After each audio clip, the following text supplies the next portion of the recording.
뉴욕 증시 실적 발표 앞두고 상승, 다우 0.22% 상승 마감. 뉴욕 증시는 기업들의 2분기 실적 발표를 앞두고 소폭 올랐습니다. 17일 뉴욕 증권거래소에서 다우존스 30 산업평균 지수는 전장보다 76.32포인트, 0.22% 오른 34,585.35로 거래를 마쳤습니다. 스탠더드 앤 푸어스 S&P 500 지수는 전장보다 17.37포인트, 0.39% 상승한 4,522.79로, 나스닥 지수는 전장보다 131.25포인트, 0.93% 뛴 14,244.95로 장을 마감했습니다. 다우 지수는 6거래일 연속 올라 지난해 11월 이후 최고치로 마감했습니다. S&P 500 지수와 나스닥 지수도 지난해 4월 이후 최고치를 경신했습니다. 투자자들은 이번 주 나오는 2분기 기업 실적과 경제 지표 등을 주목했습니다.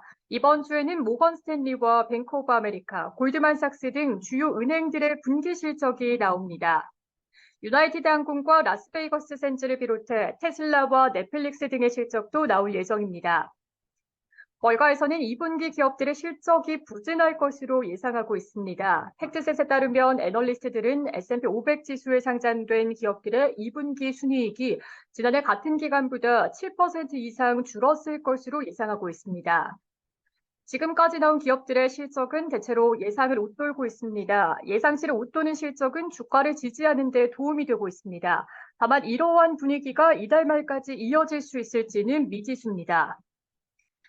이번 주는 다음 주에 정도엔 7월 연방고객시장위원회 정례회의를 앞두고 연방준비제도 당국자들의 발언이 금지되는 블랙아웃 기간입니다. 이미 시장은 연준이 7월에 금리를 인상할 가능성을 거의 97% 이상으로 보고 있습니다. 투자자들은 연준이 이번 회의에서 추가 금리 인상 시점에 대한 힌트를 줄지 주목하고 있습니다. 시장은 연준이 이번 금리 인상이 올해 마지막일 것으로 기대하고 있습니다. 이번 주에는 소매 판매와 산업 생산 등의 지표가 발표됩니다. 경제 연착륙에 대한 기대가 커진 상황에서 미국의 소비가 연착륙 기대를 높여줄지 주목됩니다. 제니 옐런 미국 재무장관은 이날 한 인터뷰에서 미국이 인플레이션을 낮추는 좋은 경로에 있다며 경기 침체를 예상하지 않는다고 말했습니다. 그는 중국의 성장이 둔화하고 있지만 그 영향으로 미국이 침체를 겪지는 않을 것으로 내다봤습니다. 골드만삭스는 이날 미국이 12개월 이내에 침체를 겪을 가능성을 기존의 25%에서 20%로 내렸습니다. 최근에 경제 지표가 인플레이션을 침체 없는 수준으로 낮출 것이라는 자사의 자신감을 강화했기 때문이라고 골드만은 설명했습니다. 이날 발표된 뉴욕지의 7월 제조업 지수는 1.1을 기록해 전달의 6.6보다 부진했습니다. 다만 지수가 0을 웃돌아 제조업 경기가 확장 국면에 있음을 시사했습니다. S&P 500 지수 내 기술과 금융, 산업과 임의 소비재 관련주가 오르고 유틸리티와 부동산, 통신과 헬스 관련주는 하락했습니다. 개별 종목 중에는 테슬라의 주가는 사이버 트럭 출시 소식에 3% 이상 올랐습니다. 엔비디아와 AMD의 주가는 반도체 기업 경영진들이 이날 백악관 관리들과 회동할 것이라는 보도에 각각 2% 이상 올랐습니다. 이들은 바이든 행정부의 대중 반도체 규제에 대한 우려를 전달할 것으로 예상됩니다. 코디는 테슬라의 사이버 트럭 출시에 맞춰 자사의 전기 트럭인 F150 라이트닝의 가격을 인하했다는 소식에 6%가량 하락했습니다. 리비안의 주가는 테슬라의 사이버 트럭 출시에 경쟁력에 타격을 입을 수 있다는 우려에 3% 이상 떨어졌습니다. 액티비전 블리자드의 주가는 미국 법원이 지난주 연방거래위원회가 마이크로소프트의 액티비전 인수를 금지해달라는 요청을 기각한 데 이어 영국 규제 당국이 해당 거래에 대한 최종 결론 기한을 6주 연기한다는 소식이 나오면서 3% 이상 올랐습니다. 뉴욕 증시 전문가들은 연착륙에 대한 기대가 커지고 있다고 말했습니다. 다만 인플레이션 일고 항목과 실적을 고려할 때 현재의 랠리가 과도하다는 지적도 나왔습니다.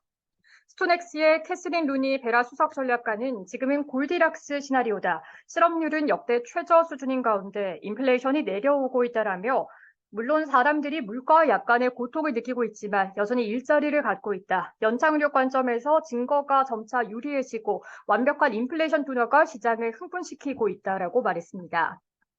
누벤의 세라 말릭 최고 투자 책임자는 마켓워치에 주거비나 임금과 같은 주요 인플레이션 항목은 여전히 내키지 않을 정도로 높은 수준이라 한두 번의 추가 인상만 있다면 신중한 투자자들은 과도하게 강한 랠리에 회의적으로 돌아설 수 있다라고 우려했습니다. 그는 또한 예상보다 더 높은 금리 환경이 2024년 어느 시점에 완만한 침체의 토대가 될 가능성이 높다라며 게다가 애널리스트들이 올해 2분기와 연간 순이익 전망치를 계속 하향 조정하고 있다는 점을 고려할 때 현 랠리가 과도하다라고 지적했습니다. 시카고 상품거래소 패드워치에 따르면 연방기금 금리 선물 시장에서 마감 시점 연준이 7월 회의에서 금리를 0.25%포인트 인상할 가능성은 97.3%로 나타났습니다. 9월 회의에서 금리를 추가로 0.25%포인트 인상될 가능성은 13.6%를 기록했습니다. 시카고 옵션 거래소 변동성 지수는 전장보다 0.14포인트, 1.05% 오른 13.48을 기록했습니다.